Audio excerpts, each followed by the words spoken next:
Students, welcome to my channel. This is Roshan Sharma. चलिए my dear students, एक नई video की शुरुआत हम करते हैं। बहुत ही क्रूशल वीडियो है सभी स्टूडेंट्स के लिए और बहुत सारे स्टूडेंट्स का कमेंट का जवाब है, समझिए। देखिए my dear students, S7 exams जैसे ही आते हैं तो बहुत सारे स्टूडेंट्स के माइंड में एक क्वेश्चन जरूर आता है कि S7 क्या इजी होंगे या टफ होंगे। S7 एग्जाम्स आसान होंगे या मुश्किल होंगे। इसके लिए जवाब किसके पास होगा? आप ही के पास जवाब होगा। इसका जवाब आप ही दे सकोगे। इजी होंगे या टफ होंगे। देखिए, इसी के दो ही रास्ते हैं। अगर आपने अपना रिवीजन अच्छा किया है, अगर आपने अपने टॉपिक्स को अच्छी तरह कवर किया है, अगर आपने अपना आंसर्स को अच्छी तरह सॉल्व कर लिए या याद कर लिए, तो लाजमी बात है कि आपका एग्ज़ाम अच्छा ही जाएगा। अगर आप बिल्कुल नहीं पढ़े हैं, सिर्फ दूसरों के डिपेंड पे है, या आप लोग सोच रहे हैं कि हम एग्ज़ाम्स के करीब पढ़ेंगे, एग्ज़ाम्स आए से वक्त पढ़ेंगे, अगर ये सोचते सोचते एग्ज़ाम्स आ गए तो एक तरीके का टेंशन आपके पास ज़रूर होगा और आपके पास दो ही रास्ते होंगे। या तो एग्ज़ाम्स को स्किप कर दे या एग्ज़ाम्स लिखकर ऐसे ही मार्क्स लाए।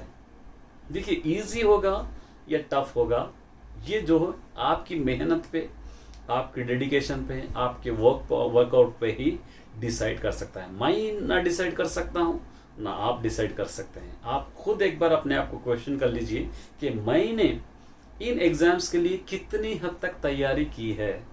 मेरी तैयारी क्या है? क्या मैं एग्जाम्स लिखने के काबिल हूँ? क्या मेरी तैयारी एग्जाम्स के लिए बराबर है? क्या मेरी तैयारी में कुछ कोताही है, कम है, या कोई सब्जेक्ट मुझसे छूट रहा है, या कोई टॉपिक मुझसे छूट रहा है, या कोई चैप्टर मुझको समझ नहीं आया, या कोई लेसन मुझको समझ नहीं आया।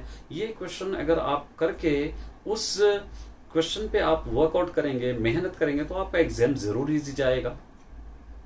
बिल्कुल ब्लाइंड ही है, आप मेहनत ही नहीं कर रहे, सिर्फ सोच रहे हैं कि एग्जाम ईजी जाए, बिल्कुल नहीं जाएगा।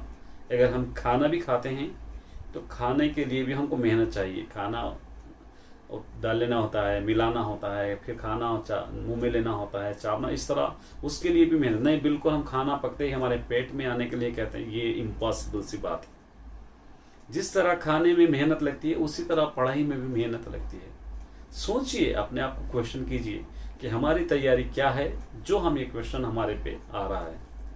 ये डाउट कब आएगा?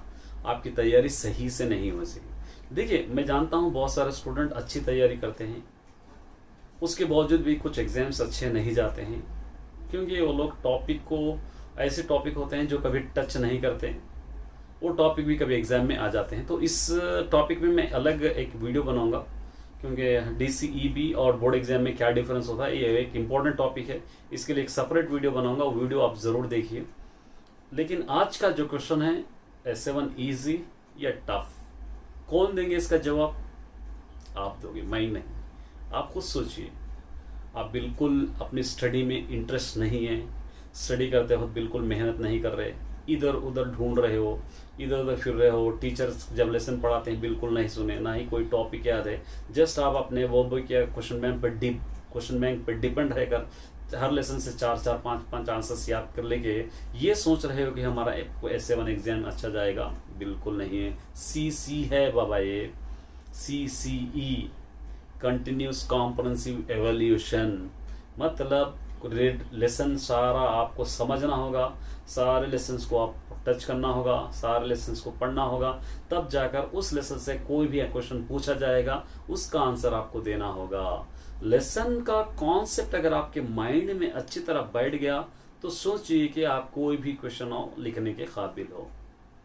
अगर खुद ही से बनाकर कुछ आंसर्स याद कर लिए और कॉन्फिडेंस में रह गए कि हमने बहुत सारे पढ़ लिए हैं, तो ये कॉन्फिडेंस आपको काम आएगा 50-50। तो इसलिए मेरे डियर स्टूडेंट्स, टफ आएगा इजी आएगा, सोचने से पहले मेहनत करना शुरू कर दीजिए। मेहनत कहीं ना कहीं काम आएगी, कभी भी मेहनत ज़ाया नहीं जाएगी। सारी मेहनत करने के बाद, सारे टॉपिक्स याद करने के बाद आपको एक डाउट ही नहीं आएगा, एक कॉन्फिडेंस होगा आपके पास कि कहीं से भी क्वेश्चन आओ हम लिखेंगे। क्योंकि CCE में पूरा आंसर लिखने की जरूरत नहीं हो। टॉपिक से रिलेटेड अगर आप 4 लाइन 5 लाइन भी लिखेंगे तो उसके मार्क्स आपको मिलेंगे। लेकिन टॉपिक से रिलेटेड होना चाहिए। Topic out of context, out of topic नहीं होना चाहिए। टॉपिक से रिलेटेड कब लिख पाएंगे आप?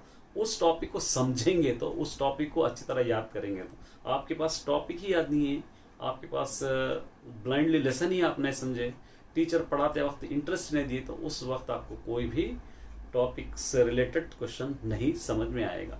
तो उम्मीद करता हूं कि इस वीडियो से आपका डाउट क्लियर होगा। मेहनत कीजिए, मेहनत करने के बाद देखते हैं अगर कोई एग्ज़ाम टफ आता है तो उस पर हम बाद में मेहनत कर सकते हैं, क्योंकि एनुअल एग्जाम्स या फाइनल एग्जाम्स नहीं है, स्पेशली 10th क्लास स्टूडेंट्स के लिए बोर्ड एग्जाम्स नहीं है। इसके बाद और मौका रहेगा, प्रैक्टिस टेस्ट एग्ज़ाम रहेंगे, बोर्ड एग्ज़ाम रहेंगे, वहाँ पर हम मेहनत करेंगे। लेकिन शुरू तो कर दीजिए और पढ़िए। बात की बात है, अगर कोई सब्जेक्ट अच्छा ना जाता वो बात की बात है। उम्मीद करता हूँ कि इस वीडियो से आप बेनिफिट उठाएंगे। All the best.